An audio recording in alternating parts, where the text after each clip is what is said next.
Halo guys, balik lagi sama aku Wira di konten FIFA 22 transfer suggestion atau saran transfer, dan tim selanjutnya akan kuberikan saran transfer untuk kalian bisa datangkan di karir remote kalian.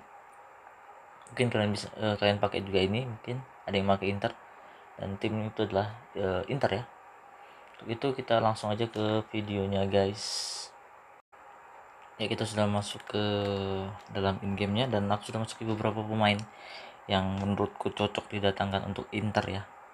Untuk itu sebelum kita masuk ke pemain tersebut, ada baiknya kita harus melihat dulu squad yang ada saat ini yang dimiliki oleh Inter.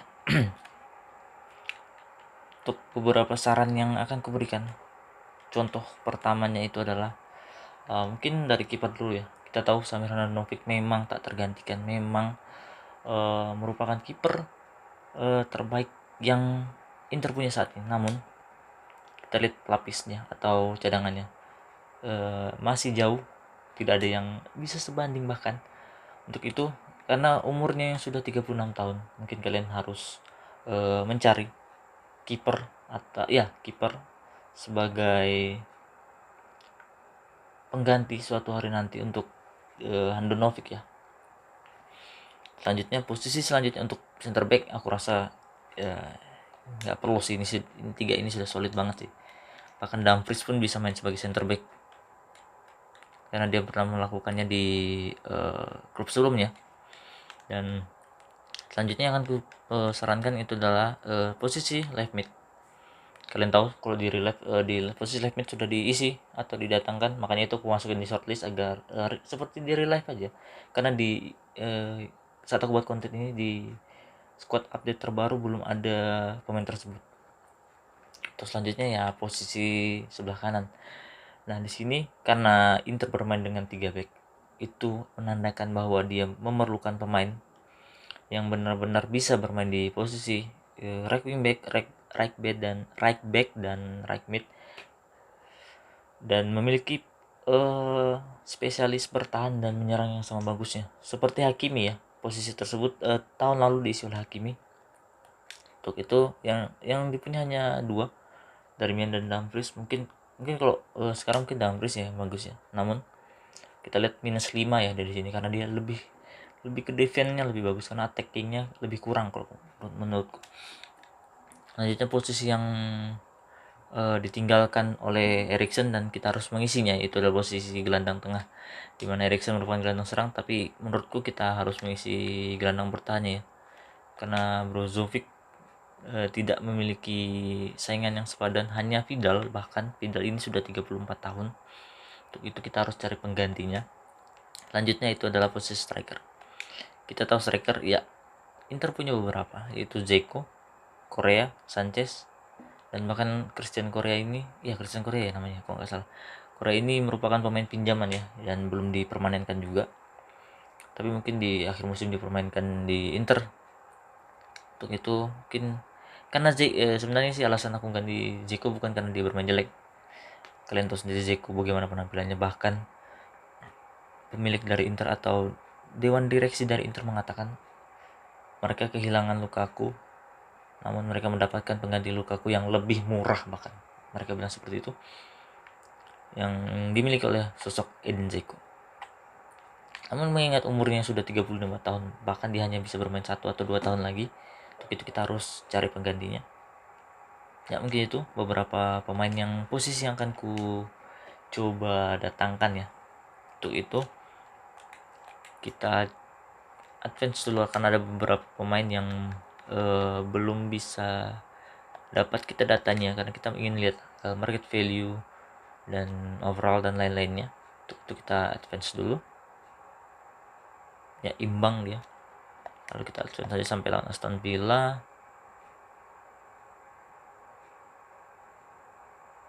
Menang. Kita advance sampai tanggal 15 lawan Sporting. Menang juga sampai habis jadah. Hebat nih. Biasanya yang ku advance kalah semua ya. Kita langsung masuk ya ke pemain-pemain yang akan ku berikan untuk saran transfer kali ini. Yang pertama dari posisi kiper. Jika mengingat usia dari Samir Handanovic yang sudah 35 tahun atau 36 ya, kita memerlukan kiper yang lebih muda, setidaknya lebih mudah dan lebih siap untuk tampil. Ada 3 nama yang akan kuberikan, itu adalah pertama Diego Costa. Lalu ketika kalian ingin mempertahankan sosok kiper tua, atau kalian ingin mendatangkan kiper tua juga senior juga, kalian bisa datangkan Helton Leite dan Renan Ribeiro. Dua ini adalah kiper berasal Brazil. Kalian tahu sendiri Inter terkenal dengan kiper Brazilnya itu Julio Cesar, makanya aku masukin dua nama ini. Tapi kalau aku prefer lebih cocok Diego Costa sih sebenarnya, karena dia masih muda juga, 21 tahun dan 77 overall rating. Dan mungkin kita bisa lihat ke market value-nya hanya 20 juta, dan kita bisa effort harganya 24 atau 25, hingga mentoknya sih 35. Atau kalau kalian mau membayar release cost-nya 45 juta euro, silahkan. Lalu kiper selanjutnya, ketika kalian mungkin pengen tahan Handanovic nih, tapi pengen datangin juga pelapis ketika dia langsung diganti, itu mungkin kalian bisa masukin Helton Leite di daftar list tersebut. Leite ini kiper asal Benfica Brazil, dan lihat trade-nya ada Gikalong Troll, shot of goal comes cross. Ini luar biasa nih, ini trade yang bagus untuk seorang kiper ya. Dan kita bisa kita lupa lihat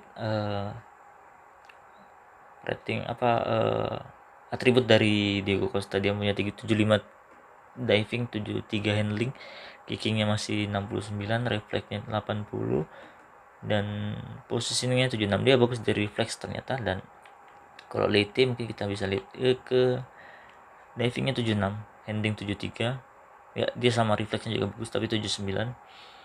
Kita mungkin ini kalau kita mendatangin Helton Leite mungkin harganya akan lebih murah ya, harganya 7 juta, bahkan 7 juta mentok bawahnya, dan untuk atasnya hanya 10 juta, dan dia punya release cost 14 juta, sangat terjangkau memang.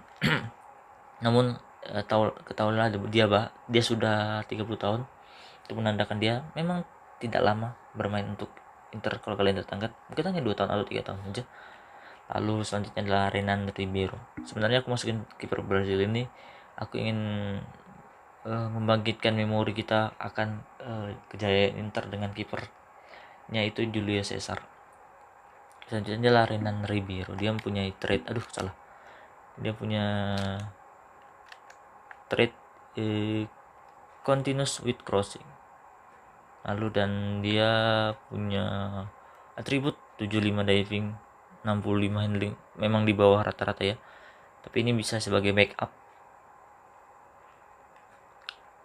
dan harganya yang cukup terjangkau, hanya 1 juta, dan mentoknya bahkan hanya 1.4. Ini cocok untuk kiper pelapis. Kalau kalian punya rencana gini ya, skenario kalau menurutku bagusnya kalian jual Handanovic, datangkan di Costa, dan pelapisnya adalah Ribeiro, cocok sih sebenarnya.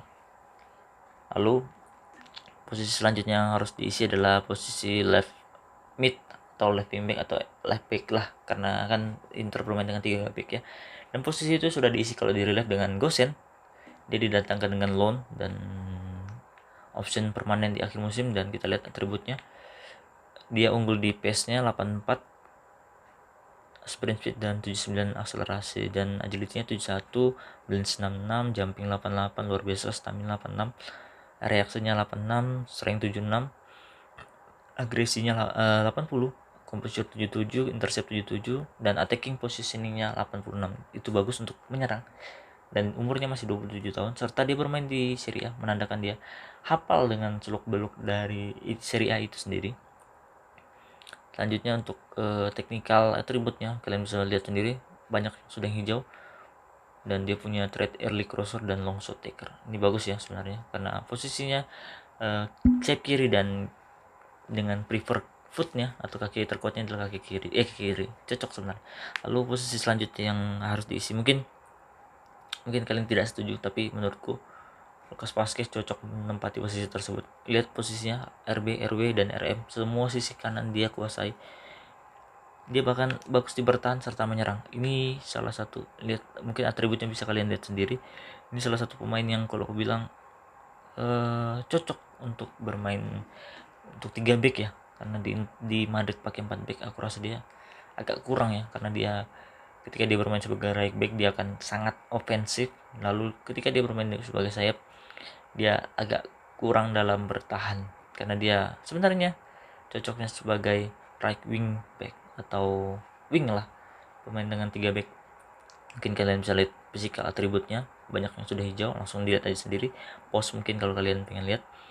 Lalu ini juga technical atributnya mungkin banyak yang sudah hijau, dan punya trade speed dribbler. Oh, aku hampir lupa, Gosen kita belum lihat harganya. Gosen itu harganya 35 juta, sangat mahal, mungkin 35 juta euro, dan kita bisa datangkan harga 43 sampai 60 juta. Which is itu good. Kadang kita mendatangkan Gosen tujuannya apa? Untuk langsung masuk ke starting line up. Untuk Lucas Vazquez sendiri harganya hanya 22 juta, dan kita bisa effort harganya di 26 hingga 37.400.000, dan di sini dia sudah deal dengan Bayern ya. Lihat yang berminat dengan Lucas Vazquez, bahkan Bayern pun membutuhkan jasa dari Lucas Vazquez. Untuk itu posisi selanjutnya adalah Boubacar Kamara. Posisinya CDM dan center mid. Dia merupakan alternatif untuk mengganti Eriksen, namun dalam versi yang lebih mudah dan lebih kalau dibilang lebih bagus dalam bertahan dan menyerang. Tapi aku lebih prefernya dia lebih bermain bertahan sih. Kita bisa lihat fisikal dari atribut fisikal dari Boubacar Kamara sudah banyak yang hijau, 82 stamina, 84 agresi, dan komposisi 81, interceptnya 83. Ya, benar-benar tipikal yang bagus untuk bertahan ya. Ya, finishingnya kurang, tapi beberapa atribut dribblingnya itu sudah bagus untuk seorang, dan dia punya leadership. Mungkin kita bisa lihat harganya. Harganya di 31 juta, dan kita effort harganya hanya 31 juta karena kontraknya yang sudah mau habis di Marseille. Mungkin kalian bisa langsung buru-buru datangin dia, karena itu hanya bisa sekitar 30 atau 30 juta ke bawah untuk seorang Boubacar Kamara. Pemain selanjutnya itu adalah seorang striker backup. Kalau sekarang backup dari Lautaro dan Zeko itulah Felipe Caicedo. Di real life sudah resmi dan sudah diperkenalkan juga, dan market value-nya hanya 6 juta, bahkan 5 juta pun kita bisa dapat harganya. Dia backup, benar-benar backup. Mungkin kalian bisa lihat physical atributnya luar biasa, banyak sudah yang dia tipikal strength ya, tipikal memang target man gitu. Mungkin kalian bisa opsi datangkan dia karena sesuai dengan real life aja gitu. Untuk saran pribadi ya, striker yang cocok untuk terdatangkan adalah Andrea Belotti. Siapa lagi yang tidak kenal Andrea Belotti, dan siapa lagi yang tidak kenal Serie A melebihi Andrea Belotti. Lihat statnya luar biasa, fisikalnya hampir semua hijau, dan teknikalnya yang beda dikit lah, cuma beberapa aja yang hijau maksudnya. Tapi dia punya heading akurasi, finishing yang sudah hijau, shot power sudah hijau 81, dan dia punya threat leadership, power header, outside foot, dan team player. Merupakan pemain yang bagus untuk Inter datangkan. Menurutku Inter sih harus datangin sih. Untuk harganya sendiri ya 23 juta, dan ini merupakan harga value-nya yang sesuai karena apa? Kontraknya sudah habis. Di real life dia belum memperpanjang kontrak, setahu gue. Dia akan memutuskan pergi entah kemana, belum menemukan klub baru juga. Itulah pemain yang bisa kalian datangkan untuk career mode Inter kalian. Setelah kita melihat beberapa pemain, dan kita juga tidak lupa melihat dari budget dari Inter. Ya, budgetnya 100 juta. Banyak memang untuk seorang. Mungkin kita bisa datangin 3 pemain dengan 3 pemain. Menurutku sih prefernya kalian harus datangkan Gosen, lalu Boubacar Kamara serta Belotti. Itu sih. Atau kalau kalian memang nanti mulai karir mode-nya setelah update Gosen dan lain-lain, mungkin kalian bisa datangkan Lucas Vazquez, lalu Boubacar Kamara, Belotti, dan mungkin kiper. Kalau kalian mau datangi Vazquez karena ada sudah Dumfries, mungkin kalian bisa datangkan seorang kiper ya, Costa mungkin kalian bisa datangkan. Mungkin ya segitu aja saran transfer kali ini. Jangan lupa saksikan terus konten-konten menarik yang ada di channel aku. Dan jangan lupa like, comment, subscribe, dan see you guys. Bye bye.